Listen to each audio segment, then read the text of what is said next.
Hello guys, I'm Morteza, and in this session I'm going to talk about how I came up with the idea of track driven. Okay, actually I'm really into chord progressions, and so basically I'm a pad man, if you like. And for this track I found a chord progressions from a sample pack. Sometimes I chord progressions with a Cthulhu from Xver Company, and I really like that plugin. But for this track, yeah, I found it from a future base, I think, sample pack. So let's go and listen to the sound itself.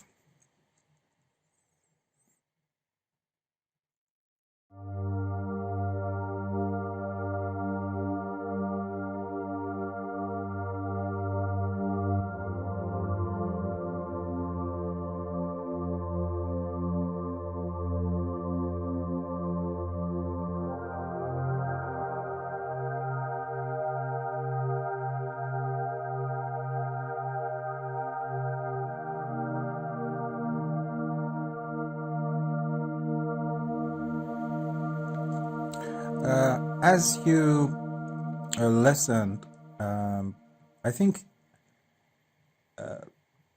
this chord progression sounds happier compared and you know major compared to what the track sounded, which was darker. I don't know, maybe it's about sometimes it's about sound choice and the way you select individual different sounds for your project.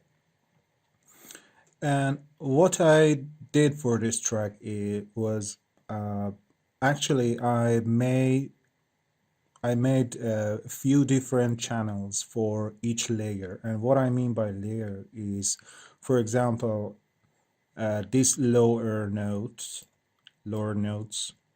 and let's deselect them all first. For low layer and for base layer, I just chose the bottom notes of chord progression, and for next layer I chose the top notes as well, and so on and so forth. Sometimes I shift the notes a little bit to the left or right, and sometimes I inverted the notes. So in Ableton, if you hold shift and press up and down, you just go to a lower octave and higher octave as well.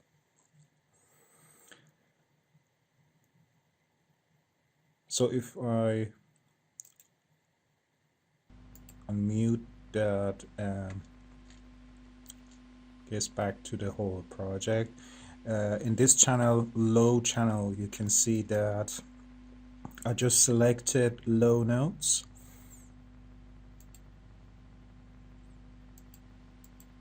So if I play and there is a low note, you may not hear that, and because it's very low. But the hiss sound, let's just go first to the hiss sound. The hiss sound coming from this echo plugin that is Ableton's delay plugin. A kind of delay, but it's not very simple delay. It's more texture delay, like Valhalla delay.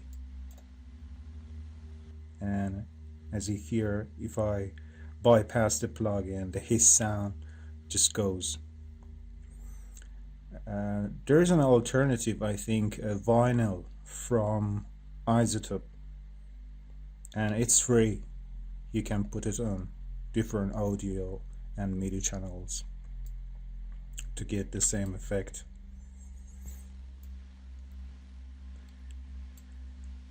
And about and yes, it's taken from Nate Johnson Piano 4 AM sample, and I just selected the first part of the piano.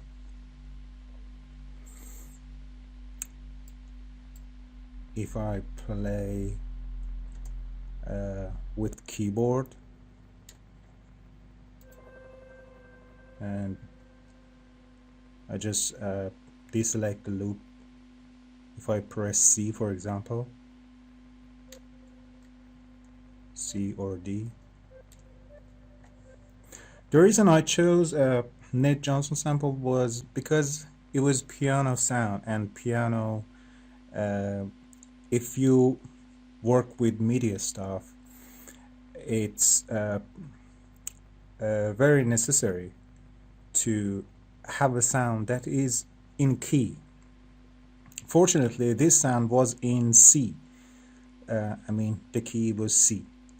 So if it was in G, I had to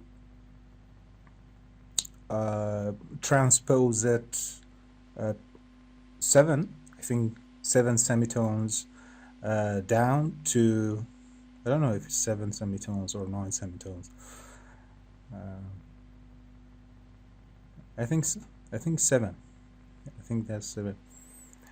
But I'm not sure. It doesn't matter now. And this is the sampler, Ableton sampler. So the sound that you get is just goes loop and loop. For another channel, I just chose a different section of that piano sound, and nothing fancy here. I just made it as a loop, and with the help of amplitude envelope, I just made it more like a pad. I mean, I just increased the attack and increased the release to about 4 seconds.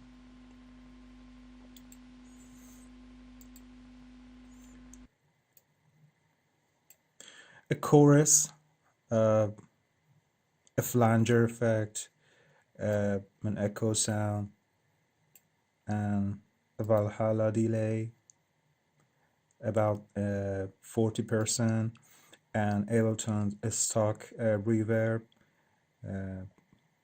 with decay time about 8 seconds and 32%. It will sound like this.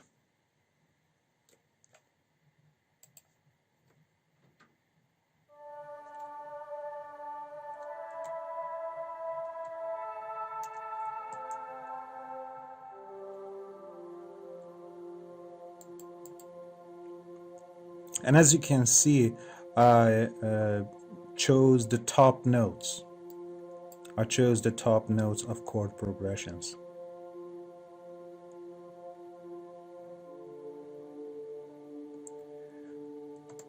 In another layer,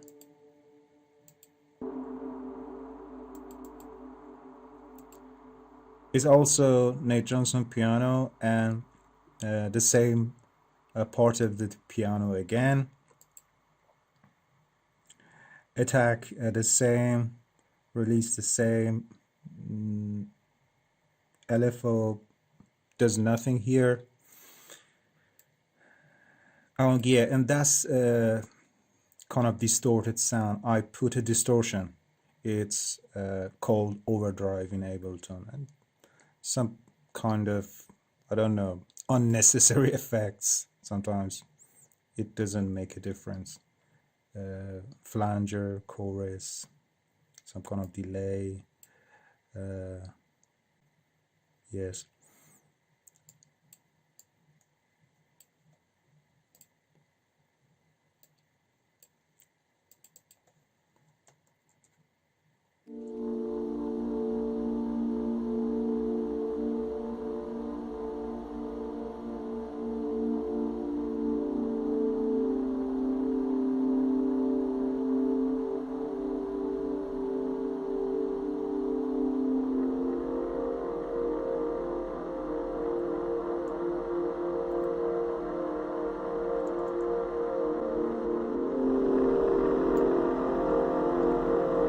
I automated the overdrive drive width to increase the harshness and the amount of distortion. I mean, in this chord progression, I just chose some variation, a variety of notes, as you can see, and in top of that, to create kind of melody, I just told myself, okay, this is G minor, so I just put randomly here to here and there to make a kind of melody. And I don't know much about music theory. I can't play even an instrument. So just how I thought might be feel better. La la la la la la la la. Let's listen. I just unmute and let's select to the whole project in this section.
Like this.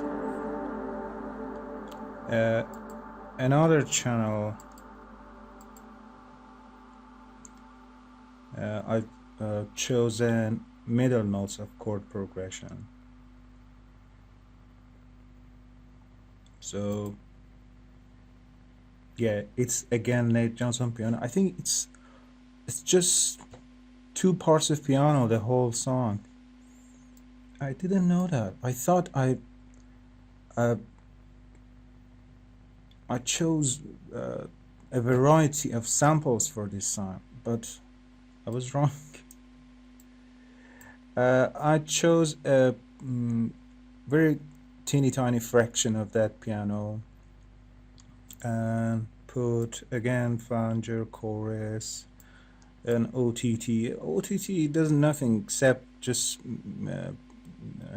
make the sound more present in higher frequency.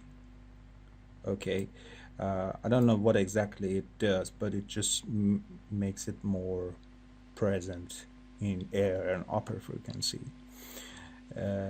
Ping pong delay, 50% wet, around 50% feedback, and Ableton reverb around 30% wet and 8 seconds decay time.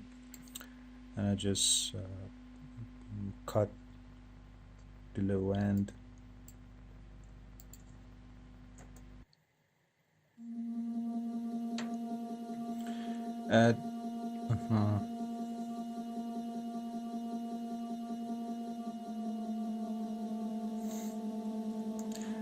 As you can see, there was a resonancy frequency in this track. So I use DSEQ, which I really like, by TB Pro Audio.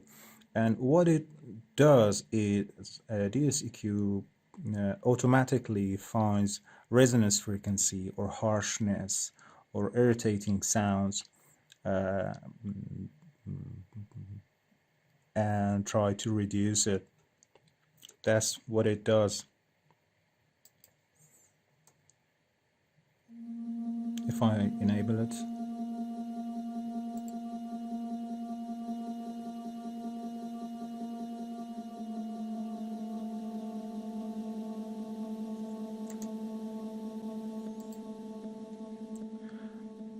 Okay, another track is Elite. Is again the same part, the second part of that piano, and for this I've chosen two parts of chord progressions, and overdrive, I put it overdrive and put it to 50%, and again some flanger chorus and then reverb plugin as well, and it sounds like this.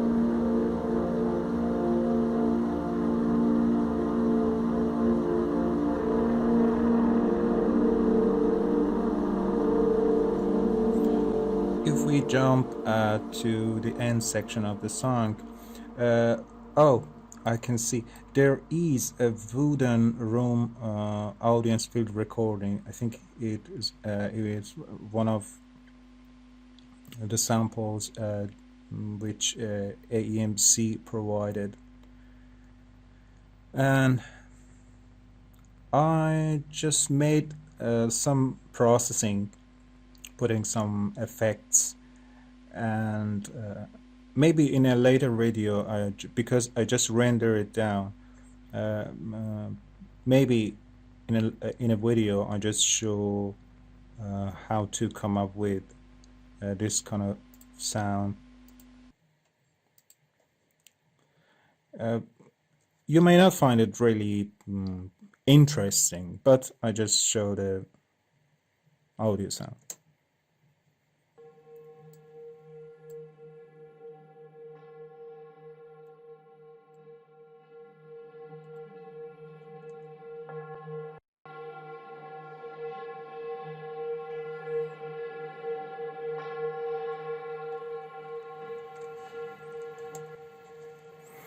And in the last part of this song, there is an ARP and there is another pad. And as you can see, the pad is again the first section of piano. Just chorus and flanger, OTT, and ProQ, which is an EQ plugin, just cutting the low end. And I've chosen a variety of higher notes of our chord progression, and it sounds like this.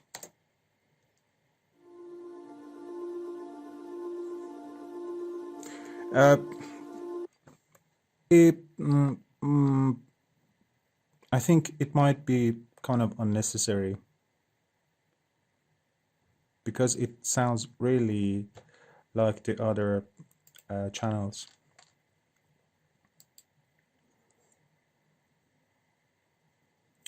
For the ARP, I just made with Max for Live device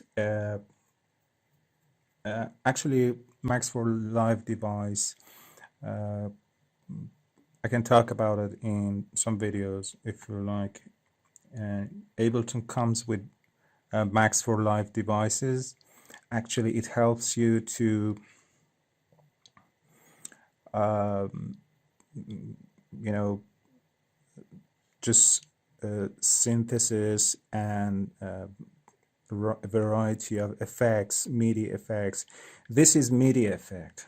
This is random riff generator Pro 2, and with the help of it, you can just make some notes. It's like Riffer, if you know the Riffer plugin.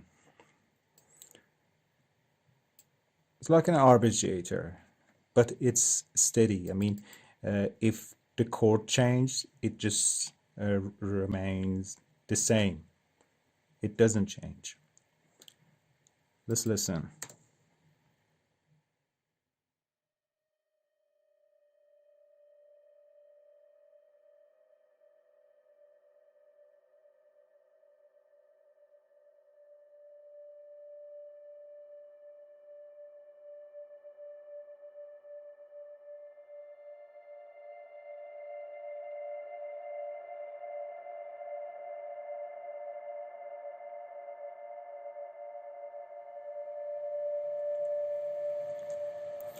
From the sampling point of view,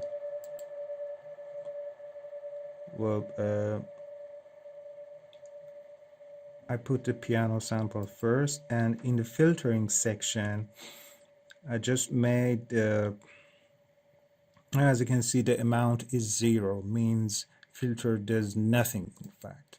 But in amplitude section, in amp envelope section, the attack is around 1.3 seconds, and release is about 8 seconds. And if you don't know what is amp envelope is, it actually the amount of time it takes to fade in the sample, and just when you just release the sample, when you release the key, the amount of time it takes to fade out. And I've added amount of the distortion. Yes, amount of distortion. It's kind of soft shaper, kind of saturation distortion filter that adds to the sound. And again, some Valhalla delay, 80%, almost wet, and delay and delay effects,